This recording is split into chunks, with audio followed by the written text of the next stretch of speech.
ভিডিওটা তোমরা পার্ট 1 দেখতে পেলে, যেহেতু ভিডিওটা অনেক বড় হয়ে গেছে তাই কিন্তু আমি পার্ট 2 পার্ট 3 এই রকম করে তোমাদের সাথে শেয়ার করছি, যাতে তোমাদের বিরক্ত না লাগে। তো দেখো, ওই রিচুয়ালগুলো হয়ে যাওয়ার পরে আমি কিন্তু এদিকে রেডি হতে বসে গেছি, কারণ এখন বাজে বেলা ওই ধরো 1:30টার মতো বেজে গেছে, 1:30-2টোর মতো হয়তো বা বেজে গেছে। আর এদিকে কিন্তু সব ডেকোরেশনও সবাই করছে। এখন আমি সকালে দুধকলা খাওয়ার পরে খাবো হচ্ছে পায়েস, যেটা খেতে হয়। পায়েস যেটা চষি পায়েস, যেটা মানে স্বাদের নিয়ম আছে আর একটা, ওইটা নাকি খেতে হবে। সো বাচ্চাদেরকে নিয়ে বাচ্চাদের চার সাইডে বসিয়ে নাকি খেতে হবে। আর আমি সুন্দর করে শাড়িটা পরেও নিয়েছি, হাফ রেডি হয়েছি, না নেকলেস পরেছি না চুল বেঁধেছি। আর পিছন দিকে আমার বোনরা, ননদরা, ভাইরা সবাই মিলে কিন্তু ডেকোরেশন করছে। আর তোমরা আমাকে বললো তো আমাকে এই লুকটাতে কেমন লাগছে। আর শাড়িটা কিন্তু ফৌজিবাবুর পছন্দের শাড়ি। আমার শাড়িটা এত পছন্দ হয়েছে, মানে কি বলবো তোমাদের। তারপরে এখানে পায়েস খেবো দেখে দেখো শাশুড়ি মা আমাকে এদিকে যা যা আশীর্বাদ করার জন্য মানে করতে হয় সেই আশীর্বাদগুলো করে নিচ্ছিল। আর কি করার আছে, যেহেতু ফৌজিবাবু বাড়িতে নেই, ওকে পাশে বসে আমার সাত খাওয়ার হলো না।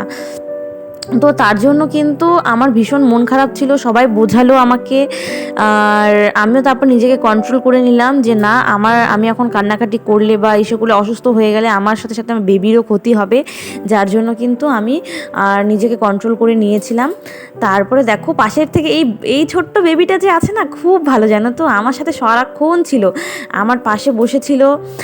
আমি কি কি খেয়েছি ওকেও খাইয়ে দিয়েছি, আমাকে বলছিল কাকিমণি এটা খাবো ওটা খাবো, মানে একদম কি বলবো, আমার সাথে বন্ধুর মতো মিশে গেছিলো, জানো না, মানে কি বলবো সত্যি। একটু পর বলছিল যে কাকিমণি আজকে কি আজকে কি, আর বাচ্চা মানুষকে কি বোঝানো যায় বলো কি আজকে, তাই ওকে বলেছিলাম কি আজকে আমার বার্থডে। তার জন্য আমাকে বারবার বলছিল কাকিমণি কেক কোথায়, বার্থডে তো কেক কোথায়। আর এখানেও কিন্তু নিয়ম আছে, জানো তো, এই পায়েসটা খেতে হলে পায়েসের মধ্যে দেখতে পাচ্ছ অনেকগুলো দুব্ব দেওয়া আছে আর কতগুলো কাঠি দেওয়া আছে। তো এই দুব্বটা নিয়ে কিন্তু আমাকে বললো আমার শাশুড়ি মা, এবার পাশে যারা ছিল, যারা মানে নিয়ম টিয়ম জানে, তারা বললো 5বার নাকের মধ্যে নাকে শুঙিয়ে তারপরে ফেলে দিতে হবে 5বার করে, টোটাল 10বার। দুব্ব দিয়ে 5বার আর কাঠি দিয়ে 5বার, এটাও নাকি একটা নিয়ম।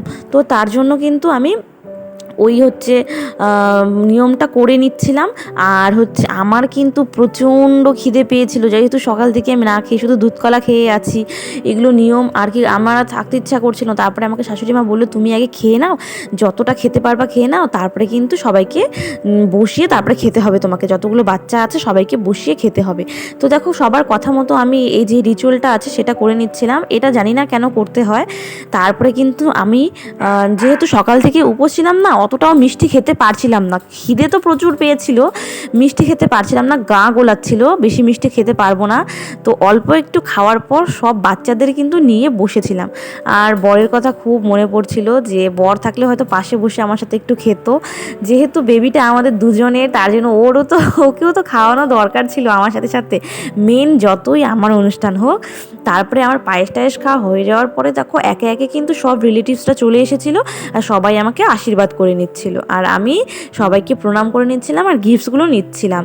তো আমার সত্যি কি বলবো, একে একে যত রিলেটিভ ছিল, আমার বাবার বাড়ি, আমার শ্বশুর বাড়ি, আমার শাশুড়ি বাপের বাড়ি, সবাই কিন্তু চলে এসেছিলো। আর ওইদিকেও রান্না কিন্তু হয়ে গিয়েছিল। আর কি বলবো, যেহেতু বৈশাখ মাস পড়ে গেছে, এত গরম পড়েছে না, কি বলবো, প্রচুর গরম পড়েছে। আজকে তো প্রচুর রোদ উঠেছে, আমার একদম শরীরের মধ্যে অস্থির করছিল, মানে এত গরম না সহ্যই করতে পারছিলাম না। তো যেহেতু এখন কি করার আছে, অনেক লোকজন আসবে, তাই সুন্দর করে সেজে নিচ্ছিলাম। আর তারপরে আমার মা আমাকে আশীর্বাদ করে নিল সুন্দর করে। তো আমার মা কিন্তু আমাকে একটা পলারিং আংটি দিয়েছিল, যেটা আমার খুব পছন্দের। মা আমাকে আগেই দেখিয়ে দিয়েছিল যে আমার জন্য কি গিফট এনেছে, তারপরেও কিন্তু আমাকে এটা স্বাদের দিন দিয়েছিল। আর আমার কিন্তু এই গিফটটা মানে এই আংটিগুলো এখন খুব ভালো লাগে, যেহেতু আমার কাছে ছিল না, তো মা বললো তো সব কিছুই তো দেওয়া হয়েছে বিয়েতে, এইরকম কোনো কিছু দেওয়া হয়নি, তাহলে আর জামা কাপড় কেন মানে শাড়ি কেন দেব, কারণ শাড়ি তো অনেক সবাই আমাকে দিয়েছে, তো তার জন্য আমাকে কিন্তু আংটি দিয়েছে। আর আমার বাবারা যেহেতু অনেক ভাই, এর আগের ভিডিওতে তোমাদের বলেছিলাম, তাই কাকিরা এসেছিল, একদম 5-6টা কাকি মিলে এসেছিল, মা এসেছিল, আর ওইদিকে তো আমাদের দাদা ভাই মানে বরবাবু ফোন করেছিল, তো বড়বাবুর সাথে ভিডিও কলে কথা বলছিলাম, আর বলছিলাম ওই বুনুকে যে তোমার দাদাকে ভিডিও কল করে দেখাও যে আমি কি করছি না করছি, তাই সে ভিডিও কল করে দেখাচ্ছিল।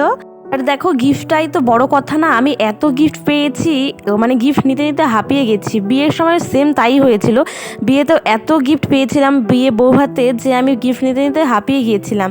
তার জন্য কিন্তু সাদেও দেখলাম সেম এত গিফট পেয়েছি না, মানে হাঁপিয়ে গেছি গিফট নিতে নিতে। কিন্তু কি বলো তো, গিফটটা তো আসল না, আশীর্বাদটাই আসল, যেহেতু মানে এটা বেবি শাওয়ার হচ্ছে। তারপরে আমার দেখো খাওয়ার জন্য সব কিছু রেডি করে দিয়েছে, এখন শুধু হবে ফটোশ্যুট।